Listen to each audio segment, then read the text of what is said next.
Sir, कशा पद्धतीनं ही cluster डेव्हलपमेंटची आता प्रोसेस सुरू आहे?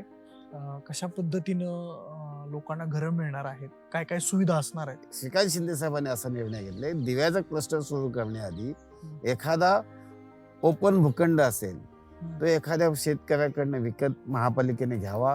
हं. तिथे काही 8-10 बिल्डिंग उभाराव्यात आणि मग जिथे पहिला आपण क्लस्टरचा नारळ फोडणार तिथल्या नागरिकांना स्वतःचा हक्काचं घर, पहिला 320 स्क्वेअर फीटचं कार्पेट मोफत घर त्यांना द्यावं आणि मग राहत्या बिल्डिंग तोडून तिथे क्लस्टरला शुभारंभ करावा, असा श्रीकांत शिंदे साहेबांचा मानस आहे.